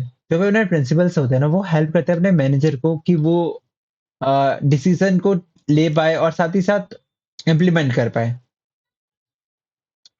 It may be appreciated that everything worthwhile is governed by an underlying principle. तो हम लोग इन शॉर्ट कह सकते हैं कि जो भी कुछ हो रहा है ना, तो वो कहीं ना कहीं अपने प्रिंसिपल से हो पा रहा है. The quest of management theorists have been and should be to unearth the underlying principle with a view to using this under repetitive circumstances as matter of management habit. So in short हम लोग कह सकते हैं कि जो भी अपने management की थियरीज थे, मतलब साइंटिस्ट मान लो, ठीक है, साइंटिस्ट तो नहीं, मतलब उन्होंने अपने अपने थियरी प्रोवाइड किए थे, तो वो लोग हमेशा कोशिश करते थे ना कि वो पर्टिकुलर प्रिंसिपल को बहुत सारे सिचुएशन में ट्राई कर सकती है, ट्राई करे और एक्सपेरिमेंट करे उसको लेके कि वो कितना एप्लीकेबल है या फिर कितना नहीं है, या फिर किसी सिमिलर सिचुएशन में वो लोग अप्लाई करते थे उन प्रिंसिपल्स को कि इतने बार वो फेल हुआ, इतने बार वो सक्सेस हुआ, ताकि वो रिलायबल बन सके, वो हमारे सामने आ सके एज अ प्रिंसिपल, कि हम लोग उसे गाइडलाइन की तरह ले सकते हैं. The significance of principle of management can be discussed in terms of the following points. First, providing manager with useful insight into reality. The principle of management provides the manager with useful insight into real world situation. जो भी अपने principles होते हैं ना, वो अपने managers को help करते हैं कि वो रियल लाइफ सिचुएशन को डील कर पाए, उनको देख पाए एक अलग नजरिए से. Adherence to these principles will add to their knowledge, ability and understand a managerial situation and circumstances. अगर हम लोग प्रॉपर्ली इन प्रिंसिपल्स को फॉलो करते हैं और ये हेल्प करते हैं मैनेजर्स के नॉलेज को बढ़ाने में, उनकी एबिलिटी को बढ़ाने में और साथ ही साथ उनकी अंडरस्टैंडिंग को बढ़ाने में, एक पर्टिकुलर सिचुएशन या फिर सर्कमस्टेंस को कैसे डील करना है. It will also enable manager to learn from past mistakes and conserve time by solving recurring problem quickly. सो ये अपने मैनेजर को हेल्प करता है कि वो अपने पुरानी गलतियों से सीखे और वहां पे टाइम इन्वेस्ट ना करे। मान लो कि एक पर्टिकुलर सिचुएशन था, इस सिचुएशन को डील करने के लिए बहुत साल पहले एक बंदे ने एक पर्टिकुलर वे को यूज करा था, लेकिन इस पर्टिकुलर वे को यूज करने की वजह से अपनी कंपनी को बहुत गंदा घाटा हुआ था। ओके, यहाँ पर बहुत ज्यादा टाइम टेकिंग हो गया था। तो जो बंदा आज है यहाँ पे अपना मैनेजर, जो कि आज के टाइम में, तो वो तो समझ जाएगा ना कि अगर ऐसा कोई सिचुएशन मेरे सामने आता है या फिर ऐसा कोई सिमिलर सिचुएशन मेरे सामने आता है, तो कम से कम मुझे ये मेथड अप्लाई नहीं करना। Okay, as such management principles increase managerial efficiency. So जो भी अपना मैनेजमेंट प्रिंसिपल्स होता है ना, वो हेल्प करता है अपने एफिशिएंसी को बढ़ाने में। For example, a manager can leave routine decision making to his subordinate and deal with exceptional situation which require his or her expertise by following the principle of delegation. So, अगर हम लोग एक situation को imagine कर लेते हैं जहाँ पे एक मैनेजर के पास बहुत ज़्यादा काम है, पेपर वर्क भी है और दिमाग में सोचने वाला भी काम है, तो कहीं न कहीं वो पेपर वर्क को डेलीगेट कर सकता है। उसके जो भी जूनियर्स हैं या फिर जो भी उसके अ, एम्प्लॉइज़ है या फिर जो भी उसके लोअर लेवल पे सबॉर्डिनेट्स हैं, उनको वो काम बाँट सकते हैं, ताकि जो भी यहाँ पे दिमाग वाला काम है, वो मैनेजर कर पाए। ओके, यही चीज़ है यहाँ पे। By the following the principle of delegation. Okay, तो यही चीज़ है। फिर सेकंड पॉइंट, अब देखो प्रिंसिपल ऑफ डेलीगेशन ऐसे कह नहीं सकते कि प्रिंसिपल ही है। ओके, प्रिंसिपल का सेंस क्या होता है? एक जनरल गाइडलाइन होता है। तो अगर हम लोग डेलीगेशन देखें, डिसेंट्रलाइजेशन देखें, प्रिंसिपल सिर्फ वो चीज़ें नहीं है जो कि हमने इस चैप्टर में हेनरी फुएल के रिस्पेक्ट में पढ़ा था या फिर टेलर के रिस्पेक्ट में पढ़ा था, बल्कि बहुत सारी चीज़ें हैं इसमें। जैसे डेलीगेशन, डिसेंट्रलाइजेशन या फिर कुछ भी चीज़ें हैं जो कि एक पर्टिकुलर सिचुएशन से हमें डील करने का कैपेबल बनाती है। तो वो सभी प्रिंसिपल्स हैं हमारे लिए। फिर हम लोग देखते हैं सेकंड पॉइंट पे। Okay, optimum utilization of resources and effective administration. Resources, okay, ये पढ़ लेते हैं एक बार इसे। Resources both human and material available with the company are limited. जो भी अपने कंपनी के पास रिसोर्सेज है, इरिस्पेक्टिव कि वो ह्यूमन है मतलब एम्प्लॉयज है या फिर कोई मटेरियल है मतलब रॉ मटेरियल है, ठीक है, वो लिमिटेड है एक पर्टिकुलर अमाउंट में ही हमारे पास। They have to be put in optimum use. उसको हमें पूरा निचोड़ना पड़ेगा, उसको उससे हमें सारी अच्छी चीजें हमें लेनी पड़ेगी। By optimum use we mean that the resources should be put to use in such a manner that they should give maximum benefit with minimum cost. So अगर हम लोग बात करते हैं ऑप्टिमम यूज के बारे में, तो इस केस में क्या होता है ना कि हम लोग दो चीजें कंसिडर करते हैं। एक तो अपने पास ज्यादा से ज्यादा बेनिफिट पहुंचे और कम से कम कॉस्ट लगे, ठीक है। Principal equips the manager to foresee the cause and effect relationship for their decision and action. जो भी अपना प्रिंसिपल होता है ना, तो वो हमें हेल्प करता है कि हम लोग कॉज एंड इफेक्ट रिलेशनशिप को देख पाए कि एक कॉज हमारे पास आया, एक सिचुएशन हमारे पास आया, अगर हम लोग उसमें एक पर्टिकुलर प्रिंसिपल अप्लाई करते हैं, तो फिर उसका क्या रिजल्ट हो सकता है, उसका क्या इफेक्ट हो सकता है। As their decision and action as such bases associated with the trial and error approach can be overcome. So कहीं ना कहीं अगर हमें पता है कि इस सिचुएशन में अगर हम लोग डील इस प्रिंसिपल से करते हैं, ठीक है, ऑल्दो एक 0.1% चांस है कि वो अप्लाई हो जाए, वो काम कर जाए, लेकिन 99% तो ये चांस है ना कि वो फेल हो जाएगा। एक गंदे प्रिंसिपल के बारे में बात कर रहा हूँ, तो एक मैनेजर उस 0.1% को लेके उस प्रिंसिपल को अप्लाई थोड़ा ना करेगा, जहाँ पे उसका लॉस भी तो हो सकता है ना। तो वो ट्रायल एंड एरर अप्रोच से बच जाता है कि वो किसी प्रिंसिपल को पहली बार अप्लाई कर रहा है या फिर कुछ कर रहा है। Effective administration necessitate impersonalization of managerial conduct so that managerial power is used with due discretion. जो भी अपना इफेक्टिव एडमिनिस्ट्रेशन होता है ना, वो हेल्प करता है एक मैनेजेरियल कंडक्ट को कि वो प्रॉपर्ली अपने काम को कर पाए, ठीक है। So that managerial power is use with due description. Description मतलब एक विद लिमिटेशन या फिर restrictions. Principal of management limit the boundary of management. I hope so तुम्हें भी समझ आ रहा होगा। ओके, अगेन कोई भी डाउट आता है तो तुम क्वेश्चन पूछ सकते हो कमेंट में, मैं रिप्लाई कर दूंगा। Principle of management limit the boundary of managerial discretion so that their decision their decision may be free from personal prejudice and biasness. So अगर हम लोग प्रिंसिपल ऑफ मैनेजमेंट को अगर अप्लाई करने का ट्राई करते हैं तो कहीं ना कहीं वो हेल्प भी करता है कि हम लोग अपने प्रेजुडिस से भाग पाए। ओके, या फिर अपने बायसनेस वहां पे ना लेके आ पाए। प्रेजुडिस मतलब जो कि हमने अपने दिमाग में एक इमेज क्रिएट कर रखी है, तो वो चीज नहीं कि ये प्रिंसिपल गंदा है तो गंदा ही है। कैसे एग्जांपल दे रहा हूँ मैं? Limit the boundary of managerial discretion so that their decision may be free from personal prejudice. Okay.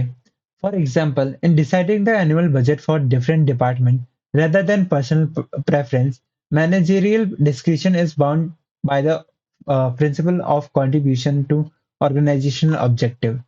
So, अगर हम लोग एक सिचुएशन इमेजिन करते हैं जहाँ पे हमें बजट को एलोकेट करना है, तो उस सिचुएशन में हम लोग देख सकते हैं कि आखिर आखिर अपने ऑर्गेनाइजेशन को किस वे में फायदा होगा मैक्सिमम। ओके, तो ये चीज है। फिर हम लोग देखते हैं थर्ड पॉइंट को, scientific decision. Decisions must be based on facts, thoughtful, and justifiable in terms of the intention purposes. Okay. जो भी हमें डिसीजन लेना है वो फैक्ट्स एंड फिगर के ऊपर बेस करना चाहिए। ऐसे अपने मर्जी से हमें कुछ भी नहीं करना। उसके ऊपर हमें पूरा थॉटफुल प्रोसेस करना है कि हम लोग उसके बारे में सोच रहे हैं कि आखिर इसका क्या फायदा हो सकता है, इसका क्या नुकसान हो सकता है। फिर हम लोग उसे देखते हैं कि आखिर उसका एट द एंड फायदा क्या होगा, क्या वो अपना फायदा जस्टिफाइबल है। Okay, they must be timely, realistic and subject to measurement and evaluation. जो भी अपने डिसीजन होते हैं ना, उसे हमें देखना पड़ेगा कि आखिर वो टाइमली हमारे काम को अचीव करवा पाए, साथ ही साथ वो रियलिस्टिक हो। ऐसा ना हो कि हम लोग परियों को बुला रहे हैं अपने काम को करवाने के लिए, जो कि पॉसिबल नहीं है। ओके, फिर एक एग्जांपल, मतलब क्या कह रहा, कहाँ पे पढ़े तुम लोग? फिर साथ ही साथ हमें अपने डिसीजंस को इस वे में अप्लाई करना चाहिए ताकि बाद में हम लोग उसे एनालाइज कर पाए कि ठीक है। ठीक है, एक चीज समझो कि आज हम लोग जो भी प्रिंसिपल अप्लाई कर रहे हैं, ठीक है, कहीं ना कहीं वो पहले अप्लाई हो रखे थे, तभी हमने उसे एनालाइज करा, फिर उसको हमने बहुत बार ट्राई करा, फिर जाके हमें हमने उसे प्रिंसिपल बनाया। लेकिन इन फ्यूचर भी तो कुछ ऐसा होना चाहिए ना। तो मान लो कि अभी कोई सिचुएशन है, एट प्रेजेंट कोई सिचुएशन, कोई प्रॉब्लम हमारे सामने आती है, तो हमें कोई भी डिसीजन लेना है तो उसे इस वे में लेना चाहिए ताकि इन फ्यूचर हम लोग उस डिसीजन को लेके हम लोग उसे एनालाइज कर पाए, उसके ऊपर हम लोग कमेंट पास कर पाए, उसे मेजर कर पाए कि आखिर हमने ये डिसीजन लिया था, इसका क्या आउटकम हुआ। ओके, कि हमने इतने x quantity of raw materials, हमने इतनी सारी चीजें बना ली। ओके, या फिर हमने इतना टाइम लिमिट हमने एम्प्लॉयज को दिया था, तो उन्होंने इतना रेस्ट करा, उसकी वजह से उनकी प्रोडक्टिविटी इतने परसेंट बढ़ी। तो इन सभी केसेस में जहाँ पे फैक्ट एंड फिगर है, हम लोग प्रॉपर्ली एनालाइज कर सकते हैं और हेल्प कर सकते हैं इन फ्यूचर कुछ भी करने में। Okay, management principle help in thoughtful decision making. Okay, management principle जो भी होता है ना, वो हेल्प करता है कि हम लोग सोच समझ के अपने डिसीजंस को ले पाए। They emphasizes logical rather than blind faith. जो भी अपना साइंस, क्या सबसे पहले साइंस होता क्या है? साइंस का सिंपल सा अगर हम लोग मीनिंग देखें तो वो किसी ब्लाइंड फेथ के ऊपर बेस नहीं करता। वो प्रॉपर्ली एक्सपेरिमेंट करता है, वो प्रॉपर्ली ऑब्जर्वेशंस को चेक करता है, फिर देखता है कि क्या वो चीज पूरे यूनिवर्स में एप्लीकेबल है या नहीं है। एप्लीकेबल नहीं है तो उसके पीछे क्या रीजन है, क्या वो रीजन हर जगह पे एप्लीकेबल है। तो इन सभी चीजों को वो देखती है, मतलब एक प्रॉपर वे में देखता है। वहां पे रूल ऑफ थंब काम नहीं करता, पर्सनल जजमेंट्स काम नहीं करते हैं, ठीक है। वहां पे लॉजिक्स काम करता है। तो ये इंपॉर्टेंट लाइन है। Management decisions taken on the basis of principles are free from bias and prejudice. So अगर हम कोई भी अपने डिसीजन को सिर्फ अपने मन से लेते हैं ना, तो कहीं ना कहीं उसमें हमारा भेदभाव आ सकता है कि हमने हमारे इस बंदे से नहीं बंदी, तो यहाँ पे कोई पर्टिकुलर सिचुएशन हमने ऐसे लगा दिया ताकि वो हमारे बिजनेस को फायदा ना पहुंचे या फिर उस बंदे को परेशान कर दे। तो वहां पे बायसनेस आ सकती है, प्रिजुडिस आ सकती है कि हमें ये तो नहीं करना, कि हमें अपने वर्कर्स को टाइम, मतलब फैटिग स्टडी उन्होंने टाइम ही नहीं देना कि वो रिकवर करें। जैसे आप बिग 4 करती है, बिग 4 में सारे नहीं, बट एक कंपनी के बारे में तुमने सुना होगा, जहाँ पे मेंटल स्ट्रेस की वज़ह से बंदा मर गया था। खुद की जान ले ली थी उसने। वर्कलोड बहुत होता है उन पे। They are based on the objective assessment of the situation. Okay, वो प्रॉपर्ली डिपेंड करता है अपना जो भी प्रिंसिपल है कि आखिर एक पर्टिकुलर सिचुएशन क्या था, उसमें क्या अप्लाई करा, उससे क्या रिजल्ट हुआ और उस रिजल्ट कितना एप्लीकेबल है, कितना रिलायबल है इन सब चीजों को लेके। ओके, तो ये सब चीजें थी, तो यहाँ पे भी ये पॉइंट मार्क कर सकते हो। ओके, बेस्ड ऑन फैक्ट होता है, ये सब जस्टिफाइबल होता है। ओके, ये सब चीजें, पर मेन पॉइंट यही है, ये लॉजिक के ऊपर ज्यादा एम्फेसिस देते हैं इंस्टेड ऑफ ब्लाइंड फेथ। फिर हम लोग देखते हैं यहाँ पे fourth point, meeting changing environment requirement. Meeting changing environment requirements. Although the principles are in nature of general guideline, but they are modified and as such help manager to meet changing requirement of environment. So अगर हम लोग देखें, ठीक है, तो principles although वो general guidelines हैं कि इस particular situation में हम वो apply कर सकते हैं, लेकिन विद द टाइम हर चीजें चेंज होती हैं। ओके, जस्ट लाइक उसकी फीलिंग्स तुम्हारे लिए चेंज हो गई थी, तो हाँ, हर चीजें टाइम के साथ चेंज होती है। एंड उसमें थोड़ी बहुत चेंजेस लाने की जरूरत पड़ती है अपने गाइडलाइंस के अंदर भी। Okay, you have you have already studied that, मानना मत मुझे, you have already studied that management principles are flexible to adopt to dynamic business environment. So हमने पढ़ लिया था कि जो अपनी अपना प्रिंसिपल्स होता है वो फ्लेक्सिबल होता है। ओके, फ्लेक्सिबल तो हमने पढ़ लिया था। तो इससे हम लोग कह सकते हैं कि जो भी अपना डायनामिक बिजनेस एनवायरनमेंट है, डायनामिक मतलब कि चेंज होता रहता है, तो हेल्प करता है, क्योंकि अपना प्रिंसिपल फ्लेक्सिबल है तो हम लोग उसे चेंज कर सकते हैं depending on the dimension, depending on the situation. Okay, ये चीज है। For example, management principles emphasize division of work and specialization. So अगर हम लोग बात करते हैं मैनेजमेंट प्रिंसिपल्स की, तो हाँ, वो एम्फेसिस करता है कि हम लोग अपने काम को डिवाइड करें ताकि उसमें स्पेशलाइजेशन आ सके। Okay, in modern times the principle have been extended to entire business whereby companies are specializing in their core competencies and dividing non-core businesses, divesting non-core businesses। वहीं जहां पे पुराने टाइम में ये बात होती थी कि हम लोग अपने काम को बांट देंगे ताकि स्पेशलाइजेशन आ पाए, आज के टाइम में ये सब चीजें होती हैं कि हम लोग डिपार्टमेंट्स के हिसाब से बाँट देते हैं, या फिर जो भी अपने नॉन कोर बिज़नेस एक्टिविटीज़ होते हैं ना, उसको हम लोग सॉरी, जो भी अपने नॉन कोर बिज़नेस एक्टिविटीज़ होते हैं उन्हें हम लोग डाइवर्स कर देते हैं, मतलब हटा देते हैं। आगे एक टेबल भी हमने देखा था जब हम लोग हेनरी फ्योल का देख रहे थे प्रिंसिपल्स। वेट, ये देखो कि एक पर्टिकुलर टाइम में ये हम लोग अज्यूम करते थे इस प्रिंसिपल का मीनिंग ये है, लेकिन आज के टाइम में इसका मीनिंग ये है। ओके, ये चीज तुम खुद देख सकते हो कि हर प्रिंसिपल का कुछ ना कुछ चेंज आ रखा है with time. Okay, so again back.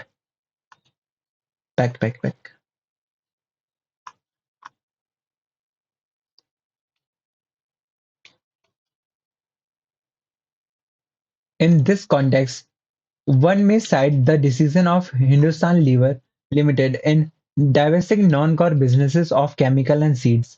So इसी केस में हम लोग देख सकते हैं कि एक अपना एग्जाम्पल था हिंदुस्तान लीवर का, जिसने अपने बाकी सारे डिपार्टमेंट्स को जो कि उसके बिजनेस से रिलेट नहीं करते, उनको उसने डाइवेस्ट कर रखा था, कर दिया था।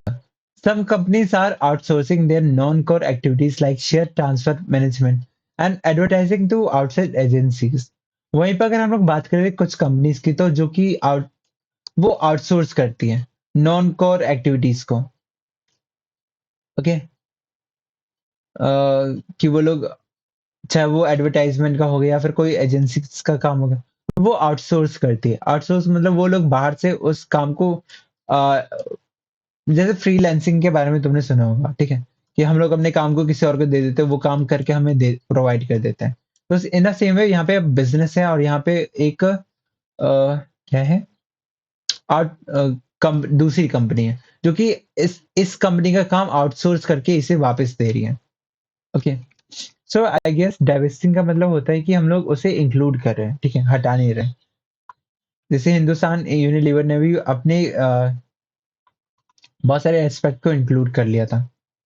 Okay, so much so that even core processes such as R&D, manufacturing, marketing are being outsourced today. वहीं पर अगर हम लोग बात करें, ठीक है, जो R&D रिसर्च एंड डेवलपमेंट है या फिर मैन्युफैक्चरिंग है या फिर मार्केटिंग है, ये सब आजकल की कंपनीज आउटसोर्स करती हैं। जहाँ पे पहले के टाइम में क्या होता था ना कि अपना एक कंपनी है, ठीक है, उसके अंदर 4-5 बहुत सारे काम है, उसको हम लोग डिवाइड कर देते हैं अपनी कंपनी में, ठीक है, ताकि स्पेशलाइजेशन आ सके। लेकिन वहीं पे अपनी कंपनी आज के टाइम में क्या है ना कि वो एक पर्टिकुलर काम को करती है, ठीक है? 4 में से 1 को काम खुद से कर रही है, बाकी 3 को वो कहीं और से लेके आ रही है, ये चीज़ है। इन द सेंस कि चेंजेस आए हैं, ओके? ये चीज़ तुम समझ सकते हो।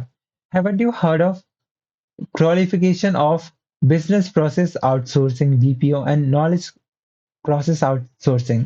वही आज के टाइम में तुमने सुना होगा बीपीओ के बारे में और केपीओ के बारे में, क्योंकि आजकल बहुत ही इंक्रीजिंग लेवल पे सामने आ रही है ये चीज था यहाँ पे। अगेन देखो बहुत सारे वर्ड्स ऐसे होते हैं जो कि तुम्हें नहीं आते, तो उसे तुम एट द स्पॉट तुम उसे हाईलाइट सर्च कर सकते हो, ठीक है। सो हम बात करते हैं फिफ्थ पॉइंट की, fulfilling social responsibility. The increase awareness of the public forces business specially limited companies to fulfil their social responsibilities. So आज के टाइम में सारे लोग बहुत ज्यादा ही नॉलेजेबल हैं, ठीक है, अपनी पब्लिक बहुत ज्यादा ही नॉलेजेबल है, जो कि फोर्स करती है अपने कंपनीज को, प्राइवेट कंपनीज को, कि वो अपने सोशल रिस्पॉन्सिबिलिटीज को फुलफिल करें। तो उनकी ये नीड भी बन जाती है। Management theory and management principles have also evolved in response to these demands. So अपने मैनेजमेंट की थियरी है या फिर मैनेजमेंट का प्रिंसिपल है, वो इस वाले एस्पेक्ट को भी कवर करते हैं। वो कैसे? Moreover, the interpretation of principle also assume newer and contemporary meaning with the change in time. आपने जो भी प्रिंसिपल का मीनिंग है ना, वो कंटेम्परेरी भी होता है कि आखिर पर्टिकुलर सिचुएशन के हिसाब से हम लोग क्या ऐड कर सकते हैं, क्या रिमूव कर सकते हैं। Okay, so if one word to talk of equity today, it does not apply the wage alone. So again वही बात है कि पहले के टाइम में अगर हम लोग बात करते इक्विटी की, कि लोगों को इन अ सेम उनके काम के हिसाब से हमें पे करना चाहिए। अगर कोई दो जेंडर है और वो पर्टिकुलर काम को कर रहे हैं, तो उनको सेम पे करना चाहिए। सो पहले के टाइम में ये बहुत ही इंपॉर्टेंट था, लेकिन अगर हम लोग आज के टाइम में देखें तो सिर्फ ये वेजेस सिर्फ एक फैक्टर नहीं है। Value of the customer, care for the environment, dealing with the business association would all come under the purview of this principal. आज के टाइम में बहुत सारी चीजें हमें कंसिडर करना पड़ता है कि आखिर अपने एनवायरनमेंट में क्या है, आखिर हम लोग कैसे डील कर रहे हैं, अपने बिजनेस एसोसिएशन क्या है, ये सारी चीज है। Okay, as an application of this principle, we find that public sector undertaking have also have developed the entire township as, for example, okay, as an application of this principle, we find that public sector undertaking PSU have developed entire township as, for example, Bhel has developed Ranipur and Haridwar. सो आजकल के हम लोग time में देखें ना, तो बहुत सारे ऐसे कंपनीज हैं जो कि पब्लिक सेक्टर अंडरटेकिंग्स हैं, जो ओके, तो कहीं ना कहीं वो इतना ज्यादा स्केल अप कर चुके हैं कि उनका पूरा एक एरिया है। जैसे रानीपुर है हरिद्वार में, मतलब उत्तरांचल वाले एरिया में। One may also cite the story of Shri Mahila Griha Udyog Lijjat Papad, as we can see in the accompanying box on page 41। So Lijjat papad का एक एग्जांपल यहाँ पे दे रखा था, ओके, आगे दे रखा था। सो उस वाले केस में भी कुछ ऐसे ही सीन था कि सो इस वाले में ज्यादा कुछ खास नहीं था, बस यही पॉइंट था। ओके, सो इसमें तुम्हें बस ये चीज याद रखना है कि इंक्रीज अवेयरनेस की वजह से हमें बहुत ज्यादा जरूरत पड़ जाती है कि सोशल रिस्पॉन्सिबिलिटीज को हम लोग फुलफिल करें। मैनेजमेंट प्रिंसिपल्स भी इन सभी डिमांड्स को हेल्प करते हैं फुलफिल करने में। ओके, फिर हम लोग बात करते हैं लास्ट पॉइंट की, और इसी के साथ तुमने ये चैप्टर और हर चीज खत्म हो जाएगा फर्स्ट बुक से related. Management training, education, and research. Principle of management are at the core of management theory. जो भी अपना प्रिंसिपल्स ऑफ मैनेजमेंट है ना, वो बिल्कुल कोर है मैनेजमेंट थियरी का। As such these are used as the basis of management training, education and research. और ऐसा इसीलिए क्योंकि हम लोग इसका इस्तेमाल करते हैं प्रॉपर ट्रेनिंग प्रोवाइड करने के लिए, एजुकेशन प्रोवाइड करने के लिए, और साथ ही साथ अपने मैनेजमेंट के अंदर और भी रिसर्च करने के लिए। You must be aware that entrance to management institute is preceded by management aptitude test.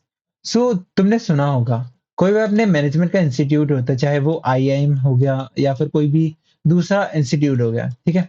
तो अगर तुम्हें वहां पे एंट्री लेनी है तो तुम्हें एक प्रॉपर एग्जाम को करना पड़ेगा।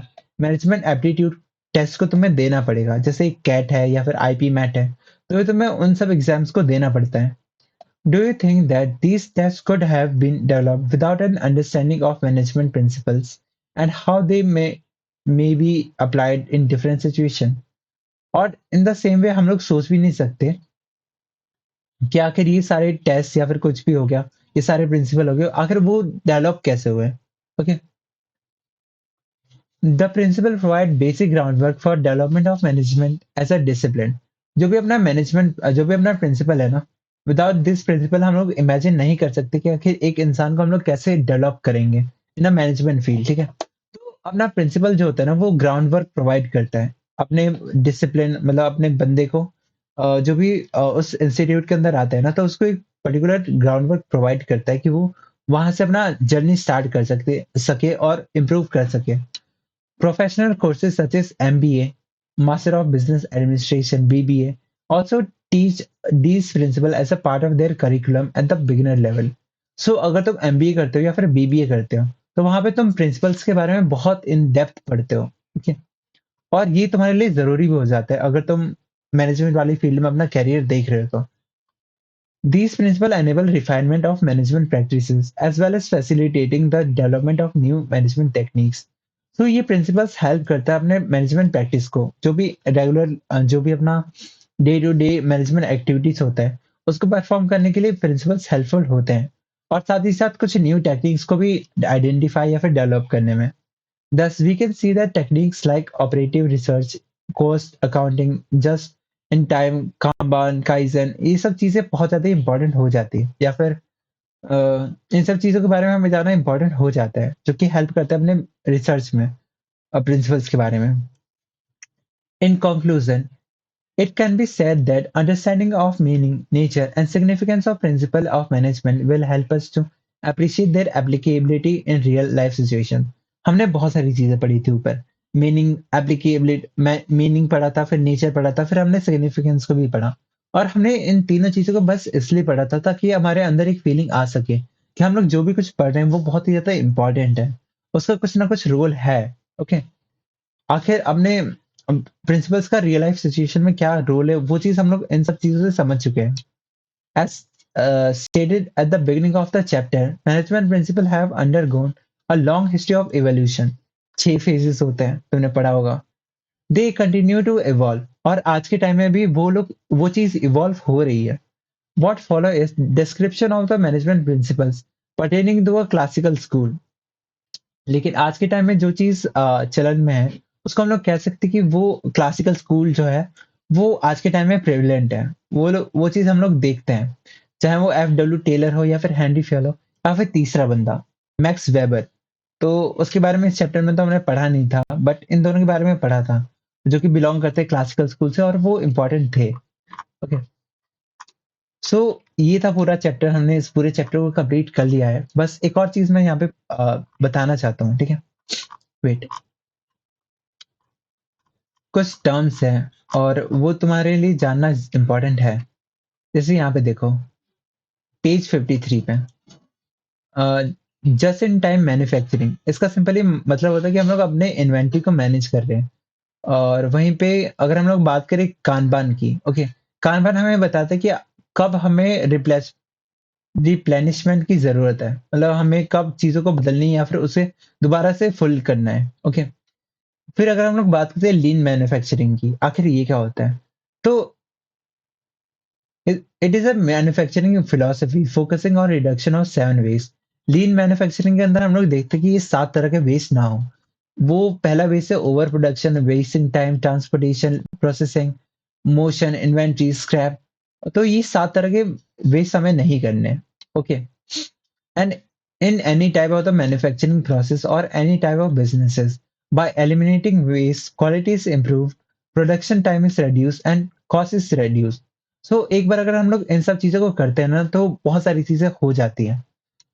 और तुम्हें याद रखना पड़ेगा कि आखिर 7 वेस्ट हैं क्या? क्योंकि ये क्वेश्चन आ सकता है। एनडीए का तुम्हें भरोसा नहीं करना। ओके।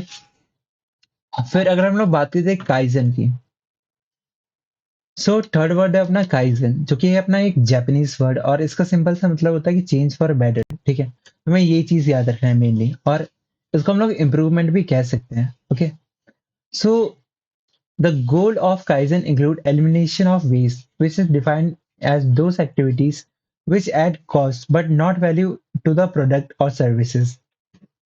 काइजन का सिंपल सा मतलब होता है कि हम लोग को वेस्ट को एलिमिनेट करना है, उसे हटाना है, ताकि वो सारे एक्टिविटीज हम लोग मतलब आखिर वेस्ट क्या होता है यहाँ पे? इसके सेंस में क्या होता है ना, कि वो सभी कॉस्ट जो कि ना ही कोई वैल्यू प्रोवाइड करते हैं, अपने प्रोडक्ट को इम्प्रूव भी नहीं करते हैं, और ये सब चीज़ें। Okay. Just in time delivery, अगर इसके बारे में हम लोग पढ़ें, production load levelling of amount, type, standardization work, pace moving line, right size equipment and other. Okay. Okay. इन्वेस्टन ऑफ वेस्ट। सो वेस्ट के साथ साथ हमें इन सब चीज़ों को भी इंक्लूड करना है, जैसे कि हमें just in time delivery, time के साथ हमें डिलीवर करना है। काइजन का क्या क्या मीनिंग होता है यहाँ पे बता रखा है। पहला तो ये है, फिर दूसरा ये है जस्ट इन टाइम डिलीवरी, फिर प्रोडक्शन, फिर प्रोडक्शन लोड है, प्रोडक्शन लोड लेवलिंग। ठीक है। एंड टाइप्स, स्टैंडर्डाइजेशन वर्क, फिर पेस मूविंग लाइन, ये सभी चीजें हैं। फिर a closer Japanese use of this word mean to take apart and put it in a better way. अगर हम काइजन को और भी इन डेप्थ जापानीज सेंस में देखें, तो उसका मतलब होता है कि हमें चीजों को तोड़ना है और उसे इन अ बेटर वे जोड़ना है। ठीक है। What is taken apart is usually a process, system, product और services. हम जिस चीज को हटाते हैं ना, वो जनरली क्या होता है? प्रोसेस हो सकता है, हो सकता है वो प्रोडक्ट हो या फिर कोई सर्विस हो जिसे हम लोग हटा रहे हैं। हटा क्यों रहे हैं? शायद वो हमारे लिए कॉस्ट ऐड कर रहा हो या फिर कुछ ऐसा कर रहा हो। It is a daily activity which humanize the work place, eliminates hard work, both physical and mental, teaches people how to do rapid experiments using scientific management, and how to learn to see and eliminate waste in business processes. So ये help करता है कि हम लोग देख पाए कि आखिर अपन wait, this is a daily activity which humanize the work place. ये हमें डेली करना पड़ता है, जिसकी वजह से अपना जो भी वर्क प्लेस है वो प्रॉपर्ली ह्यूमनाइज हो पाता है, मतलब अच्छा हो पाता है, कह सकते हैं।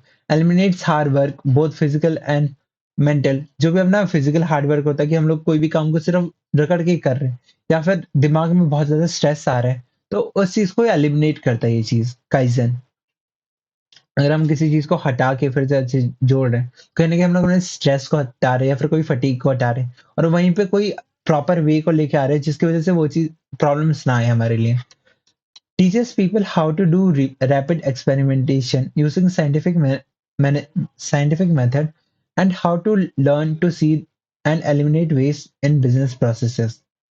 So हम लोग कह सकते हैं कि आखिर हम लोग कैसे ये साइंटिफिक मेथड्स को यूज करेंगे, और साथ ही साथ कैसे हम लोग बाकी सारे वेस्ट को हटाएंगे, ये सब काइजन के अंदर हम लोग पढ़ते हैं। सो यहाँ पे देखो, मैं मुद्दे की बात करता हूँ कि तुम्हें क्या याद रखना है। ओके। सबसे पहले ये इसका मीनिंग पढ़ो कि ये जापानीज वर्ड है, इसका मीनिंग है चेंज ऑफ बेटर और इम्प्रूवमेंट, या फिर इन डेप्थ अगर हम लोग मीनिंग के बारे में बात करते हैं, तो इसका मतलब होता है to take apart and put it in a better way. और हमने किसी चीज को तोड़ा और उसे अच्छी तरीके से जोड़ा। और काइजन के अंदर हम लोग क्या क्या चीजें इंक्लूड करते हैं, वो चीज हाईलाइट कर लेना। पहले एलिमिनेशन ऑफ वेस्ट। वेस्ट का मतलब क्या होता है कि हम वो सारी एक्टिविटीज जो कि सिर्फ कॉस्ट बढ़ाती हैं और उनसे हमें कुछ भी फायदा नहीं हो रहा, वो सिर्फ खर्च है हमारे लिए फालतू के। फिर जस्ट इन टाइम डिलीवरी, अगर हमने कोई टाइम दे रखा है तो उसी टाइम पीरियड के अंदर हमें डिलीवर भी करना है। Production load levelling of amount, ये भी बात है, एक पर्टिकुलर स्टेटमेंट है। And type, okay, standardization work, standardize work मतलब कोई भी काम करे तो उसके अंदर एक प्रॉपर स्टैंडर्ड दिखना चाहिए। Pace moving line, right size equipments and other. तो ये सारे एग्जांपल्स हैं। ओके, तो यहाँ से क्वेश्चन कैसे आ सकता है? तो मैं चार ऑप्शन दे देगा और पूछ देगा कि which of the following is not a part of kaizen, या फिर चार अजीब सा ऑप्शन दे देगा और उनमें से पूछ लेगा कि which of this is a part of kaizen. वहीं पर अगर हम लोग बात करें लीन मैन्युफैक्चरिंग की, जो कि सेकंड पॉइंट था, अगेन इसमें भी हमने बहुत सारी चीजों को देखा था कि इसमें 7 वेस्ट्स हैं। तो वहां पे पूछ सकते हैं which of the following is not part of lean manufacturing. तो वहां पे ओवर प्रोडक्शन, ऑप्शन सुनो, over production, wasting time, transportation, और यहाँ पे दे दिया तुम्हें जस्ट इन टाइम डिलीवरी। तो तुम फोर्थ वाले पॉइंट को सिलेक्ट कर लेना, क्योंकि वो काइजन है ना कि कब लीन मैन्युफैक्चरिंग। फिर हम देखते हैं सिक्स सिग्मास के बारे में, आखिर ये कौन है या फिर क्या है? It is a data driven approach that can help an organization, whatever sector or field it might be operating in, to bring down inefficiencies and save time and money by reducing quality variation. So six sigmas एक data driven approach है कि हम लोग बहुत सारे data को पढ़ते हैं, उसे एनालाइज करते हैं और उसी के अकॉर्डिंग हम लोग अपने डिसीजंस को लेते हैं। ओके, ताकि हम लोग अपने इन एफिशिएंसीज को कम कर पाए, खत्म कर पाए, हम लोग अपने टाइम को बचा पाए और साथ ही साथ मनी को रिड्यूस कर पाए, मतलब कॉस्ट को रिड्यूस कर पाए और एक क्वालिटी का सामान हम लोग ले पाए। अच्छा, अब bye quality variation, reducing quality variation, कि हम लोग हजार तरह की, हजार कलर के फोन लेके आ रहे हैं, तो वो चीज हमने एलिमिनेट करना है। It has a strong customer oriented approach. जो भी अपना ये है, ये अप्रोच कस्टमर ओरिएंटेड ज्यादा है कि आखिर कस्टमर को कौन सा ही कलर पसंद है, ठीक है, ब्लैक कलर पसंद है, व्हाइट कलर पसंद है, बेबी पिंक, क्या पसंद है, तो वो डिपेंड करता है, ठीक है। That relies on the data create more efficient process or refines existing processes. So ये प्रॉपर्ली डिपेंड करता है कि आखिर हेल्प करते हैं इन शॉर्ट कि वो अपने एफिशिएंट प्रोसेसेस हो पाए और जो भी एग्जिस्टिंग है उनको और भी अच्छे से कर पाए। There should be not more than 3-4 defects per million opportunities. तो इसका एक सिंपल सा एक लाइन है कि जितने भी लाखों लाखों हमारे पास अपॉर्चुनिटीज है ना, उसमें से मुश्किल से 3 या 4 ही डिफेक्ट आ पाए। ओके, ये चीज हमें देखना है उसमें। According to prescribed norms, it can be applied to any process but need unstimulated organizational support. Stilted. ये हम लोग कहीं पे भी यूज कर सकते हैं, लेकिन इसको इम्प्लाई करने के लिए, इसको इफेक्ट में लाने के लिए हमें एक सपोर्ट चाहिए अपने ऑर्गेनाइजेशन से। सो देख लो, ये सभी चीजें मेन है और इस वाले पेज को प्लीज पढ़ लेना, क्योंकि यहाँ से क्वेश्चन आ सकते हैं। एंटी इज रियली मदरबोर्ड, कहीं से भी क्वेश्चन दे देता है। ये देखो, एक फर्स्ट टाइम इन्वेंटरी मैनेजमेंट, इसको प्रॉपर्ली कर लेना। जस्ट इन टाइम मैन्युफैक्चरिंग से लगता है पता नहीं क्या है, बट सिंपली से मतलब कि हम लोग इन्वेंटरी मैनेजमेंट की स्ट्रेटेजी है ये सिंपली, जिसमें रिड्यूस करते process inventory and it's associated cost, ठीक है। Use of visual signal, this system implemented by use of visual signals और कामबान which tells whether the replacement is required. So in short just in time manufacturing के अंदर हम लोग Kanban को भी पढ़ते हैं। ओके, तो इसमें हमें देखना होता है कि कहाँ पे कब किस इन्वेंटरी में शॉर्टेज आ रखी है और उसको कब कैसे रिप्लेनिश करना है, मतलब फुलफिल फिर से भरना है, तो वो चीज है। ओके, सो इसी के साथ अपना चैप्टर खत्म हो चुका है फाइनली, और ये बुक भी खत्म हो चुका है। अब हम लोग स्टार्ट करेंगे नेक्स्ट बुक, सेकंड बुक को, और उसमें 3 चैप्टर रहते हैं। मैंने कंज्यूमर प्रोडक्शन वो भी खत्म करवा दिया था, अब सिर्फ 3 चैप्टर रहते हैं और उसको भी हम लोग जल्दी खत्म कर लेंगे। बाकी ये वीडियो कैसा लगा प्लीज कमेंट में बताना। और एक और चीज है, अगर तुम इंग्लिश के लिए प्रिपेयर कर रहे हो और तुम्हें चाहिए कि प्रॉपर रिलायबल सीयूटी ओरिएंटेड तुम्हारे पास कंटेंट चाहिए, तो एक बार डिस्क्रिप्शन को चेक कर सकते हो, वहां पे तुम्हें बहुत सारी चीजें मिल जाएंगी। जैसे तुम यहाँ पे देख सकते हो कि यहाँ पे तुम्हारे पास एक ग्रामर प्रो है, मतलब हर एग्जाम के अंदर 20% सिलेबस में से 80% क्वेश्चन आते हैं, तो वो चीज यहाँ पे मिल जाएगी तुम्हें। साथ ही साथ तुम देख सकते हो कि जो भी प्रीवियस ईयर में वर्ड्स आ रखे हैं उनके पूरे इंग्लिश मीनिंग, और साथ ही साथ थोड़ा बहुत इंग्लिश वाले मीनिंग को भी मैंने यहाँ पे दे रखा है, तो देख सकते हो यहाँ पे। और ये नहीं कि सिर्फ एक पेज है, ऐसे बहुत सारे पेजेस है, लगभग बहुत सारे पेजेस है, ठीक है, ये देख सकते हो तुम। फिर यहाँ पे वर्ड पार्म एडीसी, जो कि बाइबल ऑफ वोकेबलरी कहा जाता है, वो भी यहाँ पे है, ओके? वो भी मैंने इसमें प्रोवाइड कर रखा है।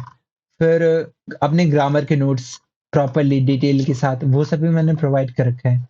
साथ ही साथ 400 सीयूटी रिलेवेंट ईडियम्स, फिर फ्रेजल वर्ब्स, फिर मेरे खुद के लिखे हुए नोट्स, ठीक है? मतलब वर्ड्स वोकैब्युलरी वाले, वो सब है। एक बार ईडियम्स को तुम पढ़ सकते हो और इसका लेवल देख सकते हो। जैसे यहाँ पे देखो, हेल्थ रॉबिन्सन, ये आ सकते हैं तुम्हारे सीयूटी में। ओके, इसका लेवल देखना, एक बार एनालाइज करना। साथ ही साथ फ्रेजल वर्ब को देख सकते हो। फिर यहाँ पे मेरे नोट्स को देख सकते हो, कैसे मैंने बना रखा है थ्योरी को, मतलब वोकैब को। फिर बस एट द एंड तुम्हें एक ऐसा कैलेंडर भी मिल जाएगा जहाँ पे तुम्हारा ड्रीम कॉलेज है, और साथ ही साथ यहाँ पे कैलेंडर है जिसको तुम क्रॉस कर सकते हो, ताकि तुम्हें लगे कि हाँ, दिन बहुत कम है और मुझे पढ़ना है ताकि मैं इस कॉलेज में आ पाऊँ। बाकी मैं यहाँ पे लिंक प्रोवाइड कर दूंगा, अगर तुम्हें चाहिए तो तुम कर सकते हो, उसे उसे ले सकते हो, ओके? बाकी इस वीडियो में इतना ही था, मिलते हैं नेक्स्ट वीडियो में। एंड अगर तुम्हें एनसीईआरटी की नोट चाहिए तो मैं कुछ टाइम बाद वो भी प्रोवाइड कर दूंगा, एक बार देख लेना, ठीक है? कमेंट सेक्शन में चेक कर लेना। बाकी इस वीडियो में इतना ही था, एंड कैसा लगा वो ये प्लीज कमेंट में बताना। बाकी मिल बाकी मिलते हैं नेक्स्ट वीडियो में। सायनारा। मैं भी सोने जाता हूँ, कॉलेज से आया था।